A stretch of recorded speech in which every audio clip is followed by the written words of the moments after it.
Bismillahirrahmanirrahim. Assalamualaikum warahmatullahi wabarakatuh. Bismillah, alhamdulillah, wassalatu wassalamu ala habibillah Sayyidina Muhammad ibn Abdillah wa ala alihi wa sahbihi wa mawalah. Subhanaka la ilma lana illa ma 'allamtana innaka antal alimul hakim.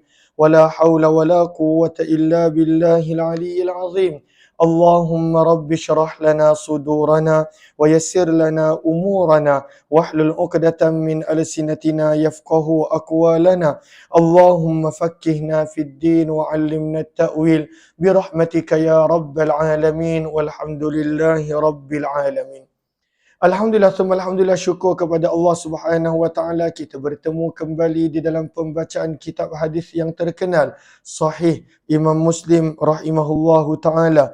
Mudah-mudahan dengan hadis-hadis daripada sabdaan junjungan mulia baginda Rasulullah yang kita dengar dan baca menjadikan kita beroleh kebaikan, keberkatan dan manfaat dunia dan akhirat. Amin amin ya rabbal alamin. Ahlan kepada sahabat-sahabat semua yang berada di ruangan komen di Facebook Haifa Najwa Ayu Hafiz, begitu juga di TikTok Adeline Maira dan juga Fatimah Az-Zahra. Ahlan kepada semua. Kita masih lagi berada pada penghujung tajuk yang besar berkenaan tentang haji.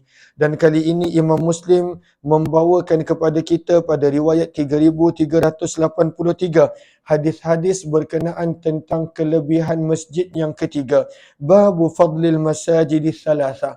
Apakah yang dimaksudkan dengan masjid yang tiga? Tidak lain adalah Masjidil Haram, Masjid Nabawi dan Masjidil Aqsa yang terletak di Baitul Maqdis. Riwayat 3383. Wabihi ilaihi qala hadatsani Amr bin Naqid wa Zuhair bin Harb jami'an an Ibn Uyainah qala Amr hadatsana Sufyan an Az-Zuhri an Sa'id an Abi Hurairah, daripada Abu Hurairah radhiyallahu taala anhu, yablughu bihi an-nabiyya, beliau menyampaikan riwayat ini kepada Nabi sallallahu alaihi wasallam bahawa baginda bersabda, la tushaddur rihal, tidak perlu bersusah payah untuk bermusafir menuju ke mana-mana masjid kecuali kepada tiga masjid. Apakah masjid tersebut? Masjidi hadza, Masjid Nabawi ini sabda Nabi, wa Masjidil Haram, dan Masjidil Haram yang terletak di Mekah, wa Masjidil Aqsa, dan Masjid Al-Aqsa. Riwayat 3384 yang ini kita tidak terjemahkan sebab riwayatnya adalah lebih kurang sama.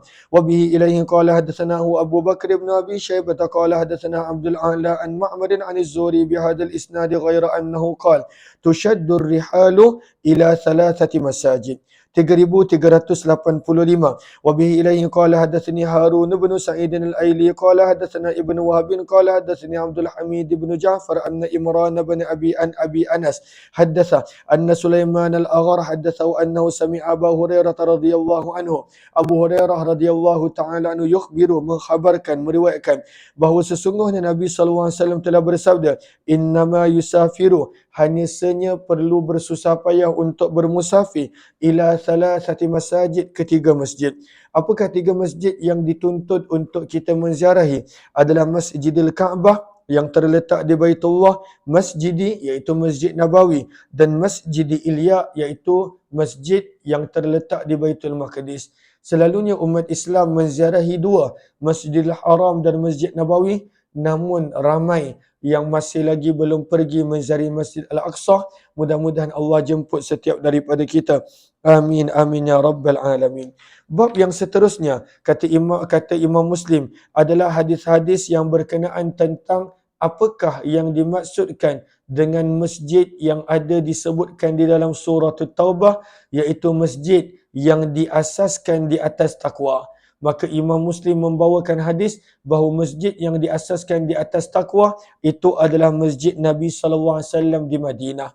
Namun kata Imam Nawawi rahimahullahu taala, pada baris yang kedua, ada juga sebahagian para ulama berpendapat maksud daripada masjid yang ada di dalam surah At-Taubah, masjid yang diasaskan di atas takwa, la masjidun ussisa ala taqwa, itu merujuk kepada Masjid Quba. 3386. Wa bihi ilaihi qala hadatsani Muhammad bin Hatim qala hadatsana Yahya bin Sa'id an Humaid Kharrat qala sami'tu Aba Salamah bin Abdurrahman qala marra bi Abdurrahman ibnu Abi Sa'id al-Khudri qala qultu lahu, maka Abu Salamah bin Abdurrahman telah berkata, telah melewatiku Abdurrahman anak kepada Abu Sa'id al-Khudri. Maka aku telah bertanya kepada Abdurrahman yang merupakan anak kepada Abu Sa'id al-Khudri, kaifa sami'ta abaka, bagaimanakah, adakah kamu ada mendengar ayahmu Abu Sa'id al-Khudri yazkuru, menyebut sesuatu berkenaan tentang masjid alladhi usisa ala taqwa, yang diasaskan di atas dasar takwa. Qala, maka berkata Abdurrahman bin Abi Sa'id al-Khudri, qala abi, ayahku Abu Sa'id al-Khudri radhiyallahu ta'ala telah berkata, dakhaltu ala Rasulillah, bahawa beliau telah masuk menemui Nabi sallallahu alaihi wasallam fi baiti ba'di nisaihi, pada rumah sebahagian daripada isteri-isteri baginda. Fakultu, lalu ayah beliau Abu Sa'id telah berkata kepada Nabi, telah bertanya kepada Nabi, ya Rasulullah, wahai utusan Allah, ayyul masjidaini alladhi usisa ala taqwa, masjid yang manakah di antara dua masjid, iaitu Masjid Nabawi dan Masjid Quba, yang diasaskan di atas dasar takwa? Kerana Al-Quran menyebut la masjidun ussisa ala taqwa. Qala, maka baginda Nabi sallallahu alaihi wasallam, maka berkata perawi, fa akhadha kaffan, maka baginda telah mengambil segenggam min hasba, daripada batu-batu kerikil yang berada di situ. Fa daraba bihil arda, lalu baginda telah melemparkan batu-batu kerikil tersebut pada tanah. Summa qala, kemudian baginda bersabda, huwa masjidikum hadza, masjid yang diasaskan di atas takwa adalah masjid kamu ini, li masjidin al-Madinah, iaitu masjid Nabi SAW yang berada di Madinah.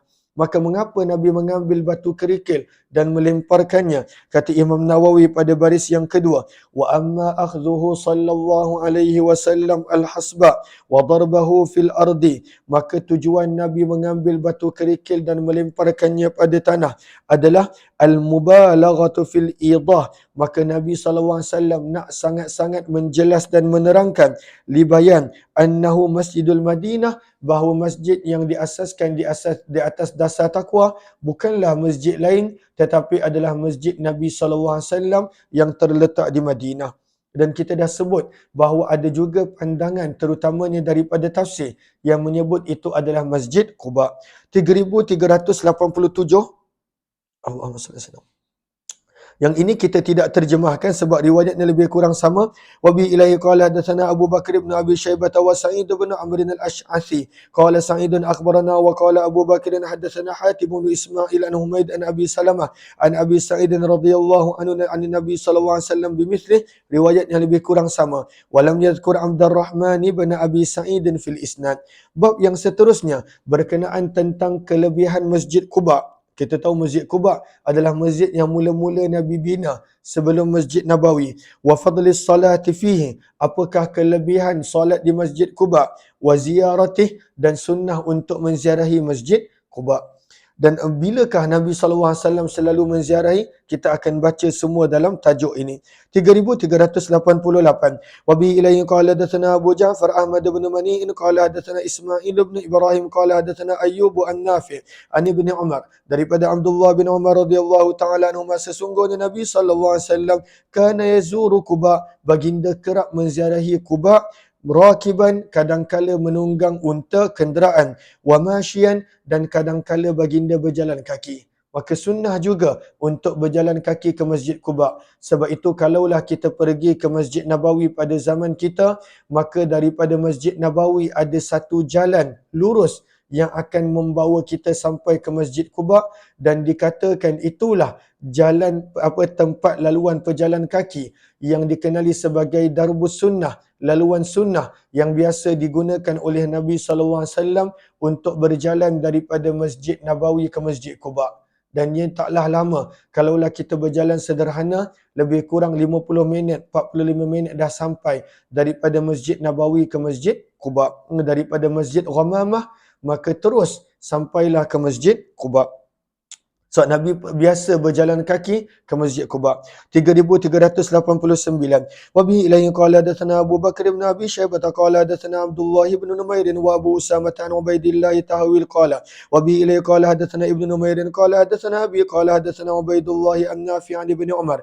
Daripada sahabat Nabi Abdullah bin Umar radhiyallahu anhu beliau berkata, kana Rasulullah adalah baginda Nabi sallallahu alaihi wasallam ya'ti kerap mendatangi Masjid Quba rakiban kadangkala menunggang wa masyian kadangkala berjalan kaki. Maka bila Nabi sampai di Masjid Quba, apa yang baginda buat? Fayusalli fihi rak'atain, kata Abdullah bin Umar, baginda akan menunaikan solat di Masjid Quba sebanyak 2 rakaat.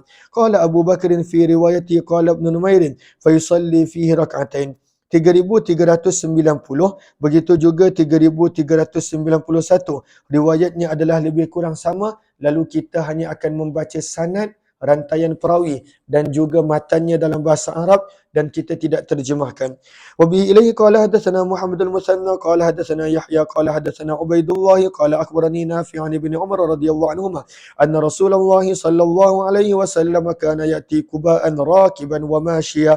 3391. Wa bihi ilaihi qala hadatsani Abu Ma'nin ar-Rakashi Zaid bin Yazid al-Thaqafi Basriyun thiqatun qala hadatsana Khalid ya'ni ibn al-Harith an ibn Ajlan an Nafi' an Ibnu Umar radhiyallahu anhuma an Nabi sallallahu alaihi wasallam bimithli hadits Yahya al-Qattan. 3392 masih lagi berkenaan tentang Nabi mendatangi Masjid Quba kadangkala menunggang kenderaan dan kadangkala berjalan kaki.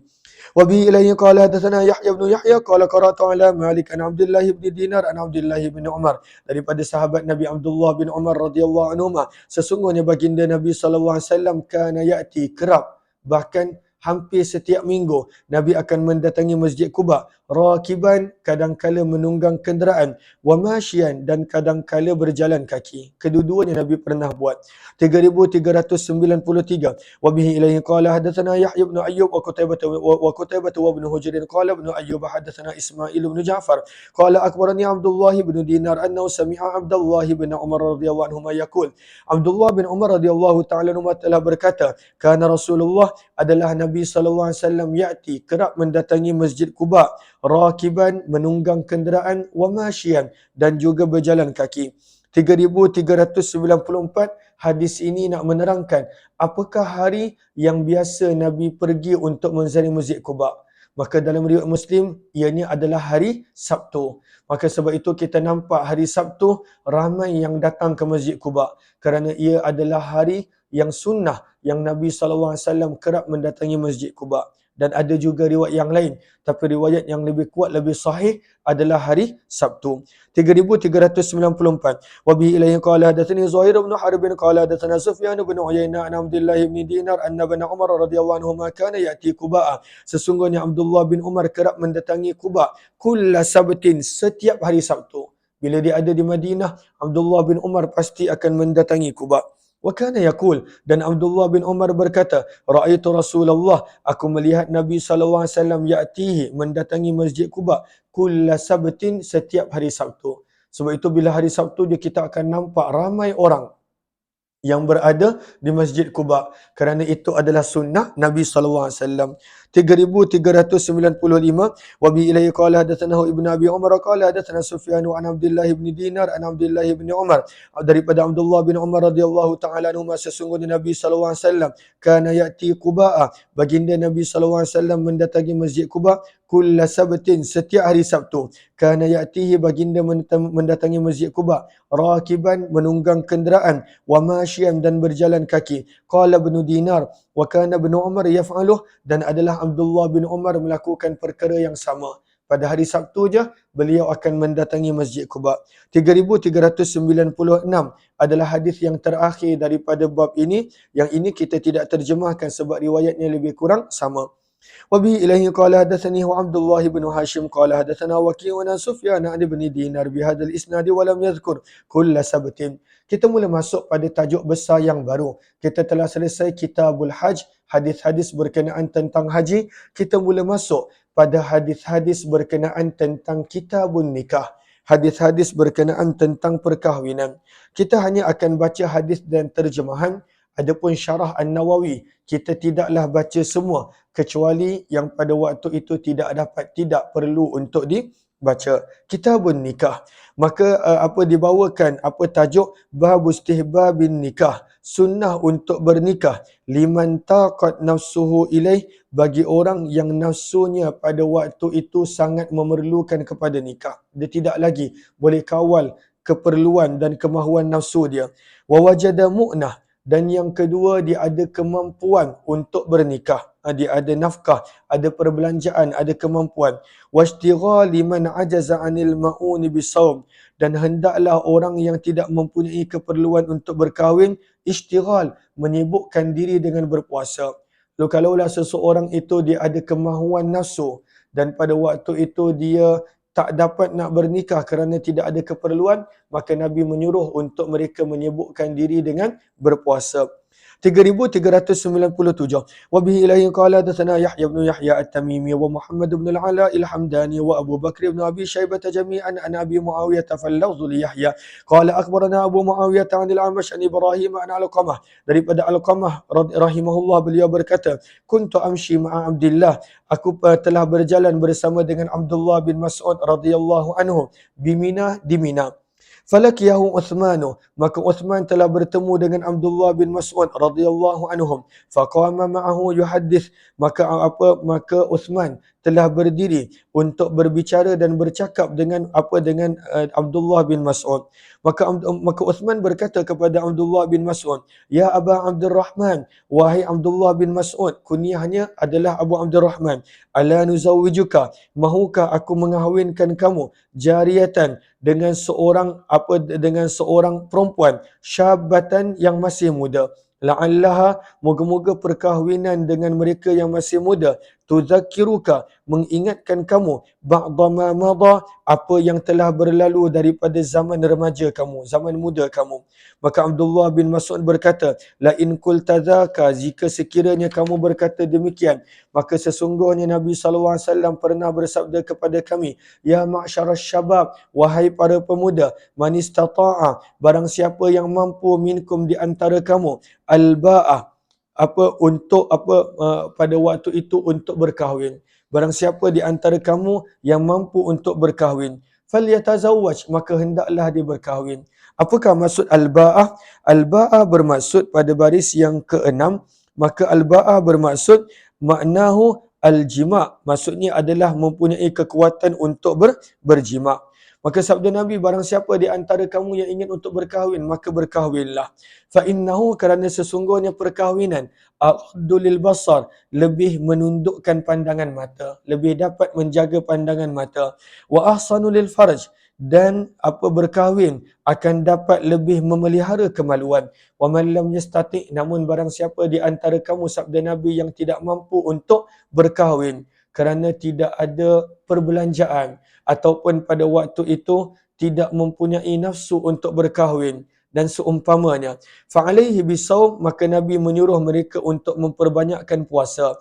Fa innalahu wija', kerana sesungguhnya berpuasa, wija' adalah cara untuk mengawal keinginan nafsu. Wija' pada baris yang kedua, 4, 6, 8, 10, 12, kata Imam Nawawi, apakah maksud daripada al-wija'? Wal muradu huna anna as-sawma yaqta'u syahwah, bahawa dengan berpuasa akan dapat mematahkan, memutuskan keinginan nafsu yang tidak elok. Maka sebab itu Nabi bersabda, barang siapa yang tidak mencukupi keperluan yang cukup untuk berkahwin, maka hendaklah dia berpuasa. 3398, riwayat yang lebih kurang sama. Wa bi ilaihi qala hadatsana Utsman bin Abi Syaibah qala hadatsana Jarirun an al-A'mash an Ibrahim an Alqamah qala inni la amshi ma Abdullah bin Mas'ud, daripada Alqamah beliau berkata, sesungguhnya aku pernah berjalan bersama dengan Abdullah bin Mas'ud di Mina. Idz laqiyahu Utsman bin Affan, maka Utsman bin Affan telah menemui Abdullah bin Mas'ud. Faqala, maka Utsman bin Affan berkata, halumma ya Aba Abdurrahman, kemari wahai Abu Abdurrahman, yang merupakan kunyah kepada Abdullah bin Mas'ud. Qala, berkata Alqamah, fastakhlahu, maka Uthman meminta untuk dia dapat bersendirian bersama dengan Ibnu Mas'ud. Falamma ra'a Abdullah an laysa lahu hajah, apabila Abdullah bin Mas'ud melihat bahawa tidak ada sebarang keperluan untuk dia bersendirian dengan Uthman bin Affan kerana Alqamah adalah orang yang dia percaya, maka Abdullah bin Mas'ud telah berkata kepadaku, ta'al ya Alqamah, kemari juga wahai Alqamah. Qala, berkata Alqamah, faji'tu, lalu aku pun datang. Telah berkata Uthman bin Affan kepada Abdullah bin Mas'ud, ala nuzawwijuka ya Aba Abdurrahman, mahukah kami kahwinkan kamu wahai Abu Abdurrahman, jariyatan, dengan seorang wanita, bikra, yang masih dara, la'allahu, moga-moga, yarji'u ilaika min nafsika ma kunta ta'had, itu akan menjadi penyebab kembalinya kepada kamu daripada diri kamu, ma kunta ta'had, apa yang kamu pernah ingati.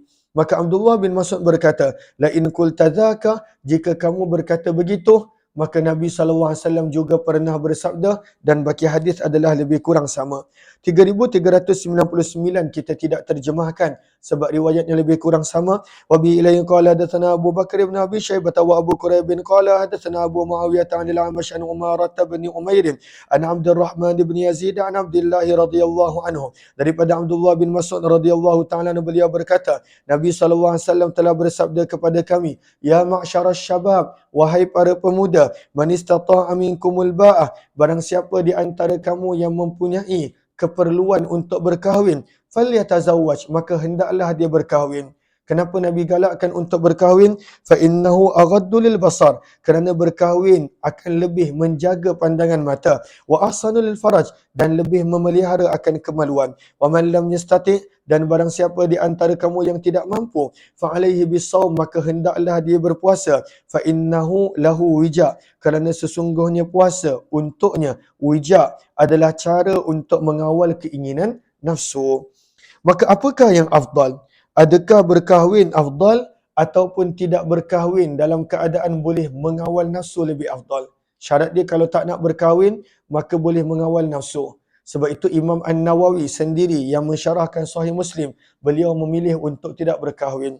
Maka kata Imam Nawawi daripada syarah An-Nawawi pada baris yang kedua, 4, 6, 7. Maka kata Imam Nawawi, famadhhabu Syafi'i wa jumhur ashabina, majoriti para ulama Syafi'i berpandangan an-tarkan nikah, bahawa meninggalkan perkahwinan, wa takhalli lil ibadah, dan menyibukkan diri untuk beribadah, itu adalah lebih afdal. Kalaulah dia boleh kawal nafsu dia. Kalaulah tidak, maka pada waktu itu dituntut untuk bernikah, dan bernikah adalah lebih afdal. Riwayat 2400. Wa bihi ilayhi qala hadatsana Utsman bin Abi Syaibah qala hadatsana Jarir an al-Amash an Umarah bin Umair an Abdurrahman bin Yazid qala, daripada Abdurrahman bin Yazid beliau berkata, dakhaltu ana wa ammi Alqamah, aku dan pak cikku Alqamah, dakhaltu ana wa ammi Alqamah, daku dan pak cikku Alqamah bersama dengan Al-Aswad telah masuk bertemu Abdullah bin Mas'ud, mereka bertiga.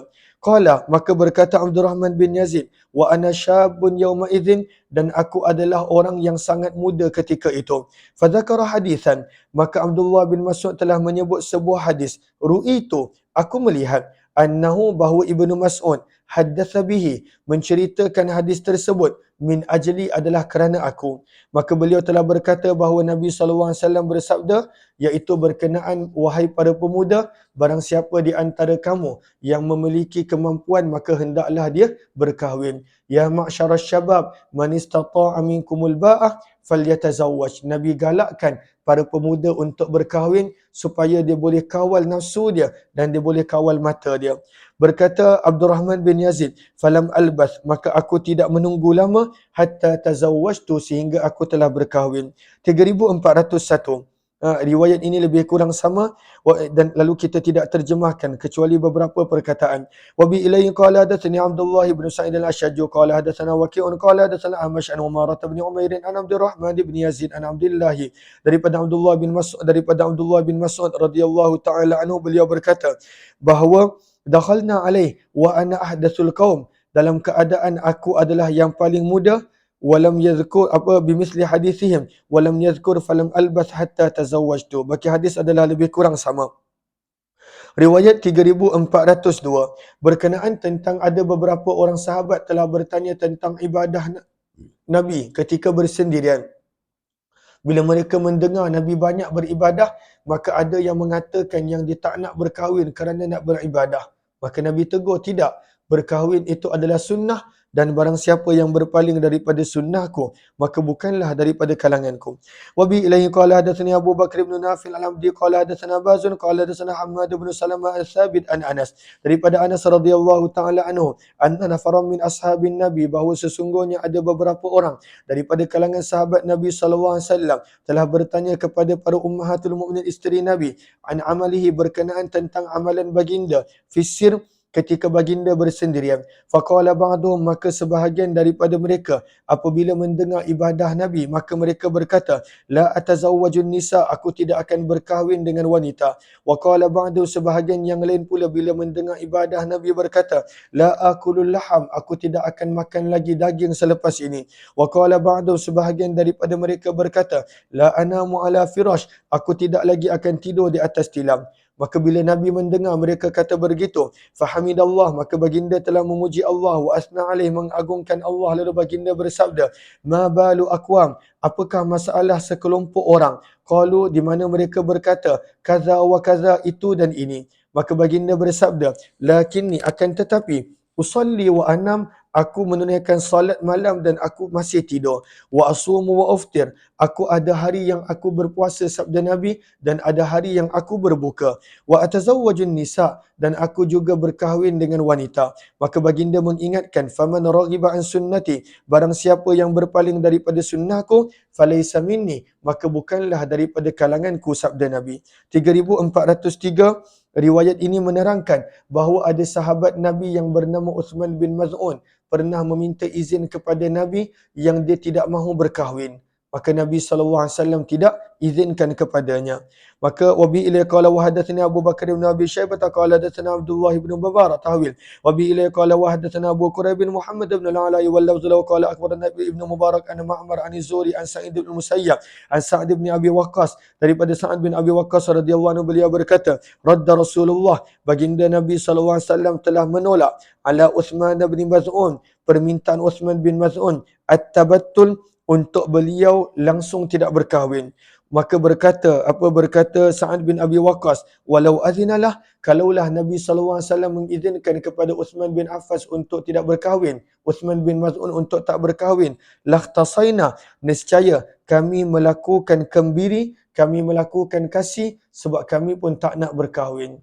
Maka apakah hukum melakukan kembiri ataupun melakukan kasih?